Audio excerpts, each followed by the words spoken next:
Next scene. Commander Tatum, a brave soldier who fears no mission, is now connected with Admiral Marcus. Marcus, what's the situation outside? Have you managed to enter the hotel yet? Tatum, sir, we have secured the entire area, and the police forces are under our command.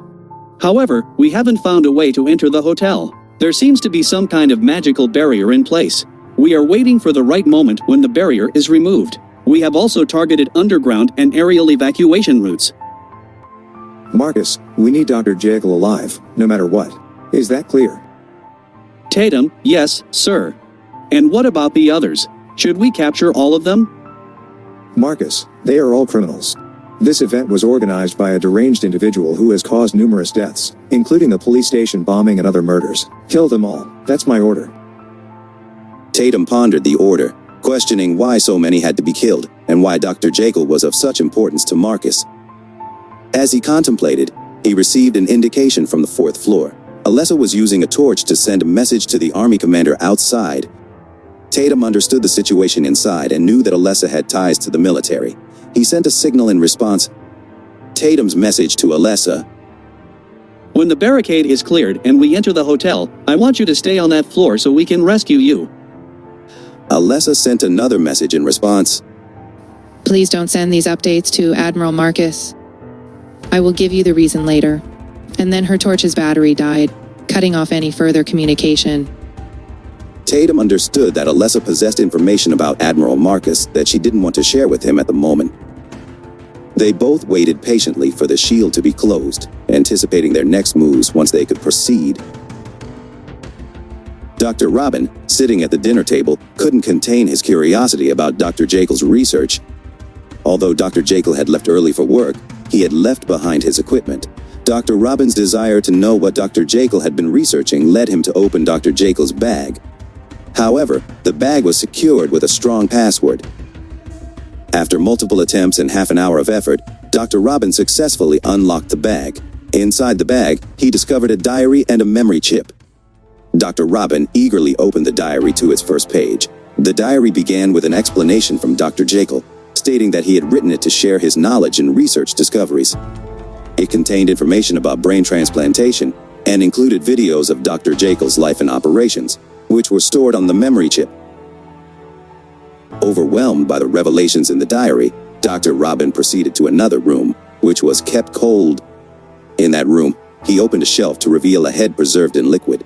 It was his daughter's head. Tears filled Dr. Robin's eyes as he thought about reincarnating his daughter. However, he needed a suitable body for the brain transfer. As Dr. Robin closed the shelf and continued reading Dr. Jekyll's diary, he received a call from his subordinates. They informed him about a live stream they had come across, showing Alex's involvement in an event organized by King Omex in a hotel where people were killing each other. Dr. Robin requested the link to the live stream and watched it attentively. He noticed that Alex was accompanied by Adeno and his gang members, engaged in a fight with others. Concerned about Alex's safety, one of his subordinates suggested informing Alex's mother. However, Dr. Robin dismissed the idea, expressing confidence that Alex would be fine. He believed that Alex couldn't be killed easily, as he had survived an acid attack before. Dr. Robin decided to investigate further, rewinding the live stream to its beginning. Half an hour into the live stream, he recognized Patcher and Dr. Jekyll among the participants. To his astonishment, he also noticed the presence of 3 individuals who had been responsible for his daughter's death. Although they had been arrested before, Dr. Robin's anger flared upon seeing that they were still alive. Driven by his rage, Dr. Robin made his way to the hotel. He observed that the entire area was surrounded by army troops, and any attempt to send a drone towards the hotel was thwarted by a shield. Realizing the presence of the shield, he contacted Alex and managed to establish a connection. Dr. Robin informed Alex about the live broadcast of the event and cautioned him to hide his face, as many people had already witnessed his fight. He also requested assistance from Alex inside the hotel. Dr. Robin shared photos of the 3 wanted killers, urging Alex to capture them alive if possible, or, if necessary, eliminate them without hesitation. Additionally, he shared photos of Dr. Jekyll and Patcher, requesting Alex's help in protecting them as well. Alex, why kill them? Have they done something wrong to you? Dr. Robin, no. Do you remember what happened to my daughter?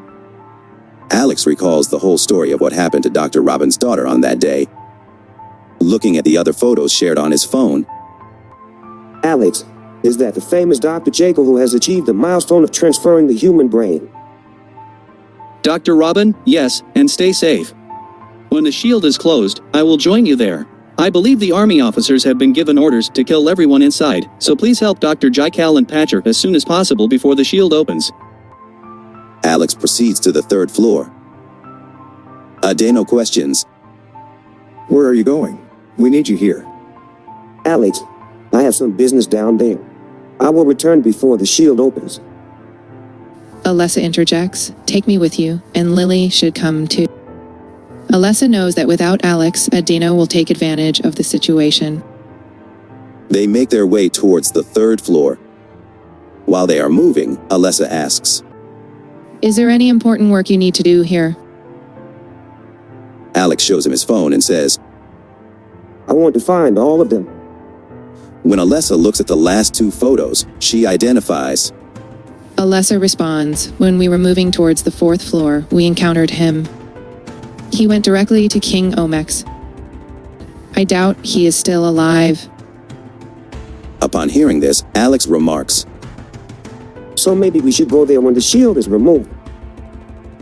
Upon reaching the 3rd floor, they observe many dead bodies. Corridors C and D have ongoing fights. They move towards that area and Alex realizes that 2 of the individuals from the photos are already dead. Alex concludes, so the remaining individuals are Patcher and the criminal girl named Quinn. Deciding not to proceed further on the 3rd floor, they head to the 2nd floor. As they reach the 2nd floor using the stairs, Alex sees Quinn fighting with 4 people barehanded. She breaks the bones of each one and then snaps their necks, one by one. She was exhausted after the fight. When she looked at Alex, she rushed towards him and pushed his hand with such force that Quinn felt intense pain in her bones, as if they were about to break. Quinn fell to the ground, and Alessa kicked her in the face, rendering her unconscious. Alex tied her hands and carried her on his shoulders. He dropped a message for Dr. Robin, informing him that he had caught Quinn, and that the other 2 men were already dead. He mentioned that there were no updates on Patcher and Dr. Jekyll yet, but he would inform him later. They proceeded to the 4th floor. As they began moving towards the 2nd floor, they heard the sound of grenades exploding on the 1st floor. Alex knew that someone was using grenades to kill as many people as possible, and would soon make their way to the 3rd floor, and then to them. Alex instructed Alessa and Lily, "You should take care of her. I will check on Patcher on the 1st and ground floors."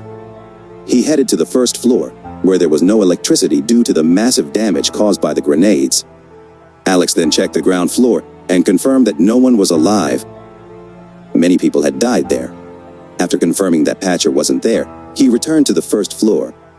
Alex noticed someone using a torch and running towards him, asking for help.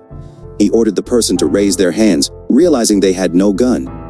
As the person approached, Alex saw that their mouth was stitched shut with a girl's hair. He asked who did it, and the person pointed towards a dead individual. Alex questioned, Should I remove the stitches? The person nodded. Alex found a knife nearby and carefully cut the stitches one by one. When he removed the last stitch, the person's mouth exploded into pieces, killing them instantly. A bomb had been planted inside their mouth, and it detonated right in front of Alex, causing severe damage to the front side of his face. After a few minutes, Maddie emerged. Maddie was another member of King Omex's group, and he was once again participating in the game. King Omex had observed from the CCTV footage how Maddie had survived during the first game. Maddie approached Alex and the other person. He had planted a timed bomb in the mouth of that person. Maddie laughed and said, I didn't expect that he could take someone else down with him. Anywhere or anytime he opens his mouth, the bomb explodes. How foolish he is. Rest in peace. He then stood up and moved towards the stairs, heading to the 3rd floor. Alex regenerated his face once again and overheard everything. He covered his face once more and proceeded towards Maddie. King Omex, impressed by Alex's power, stated, I want his skeleton. With this skeleton, I will attain immortality. Ryzen was also astonished. having never seen such immortality before. Regenerate. Reason pointed out to King Omex that there was no true immortality, as Alex couldn't survive in certain situations such as fire, water, and space. King Omex understood that they could potentially remove the skeleton from Alex's body in these 3 scenarios. Reason confirmed that it was indeed possible. Now King Omex realized that if he wanted the skeleton, he could easily obtain it from Alex. King Omex expressed his excitement about the event and mentioned his preference for killing people slowly in order to fully enjoy the experience. He reminisced about his past conquests and the loyalty of his soldiers. He expressed a desire to possess the skill that Dr. Jekyll had to regenerate them into new bodies. Reason informed him that it was too late for Dr. Jekyll, but he suggested the possibility of possessing the Devil King, who could assist him. However, King Omex decided against it, stating that the Devil King didn't follow his orders and did as he pleased. He considered seeking help from other gods instead. King Omex desires the skeleton currently worn by Alex. Should he take it from Alex? How will Commander Totem gain access to Hotel Brand? For more episodes, you can subscribe to our channel.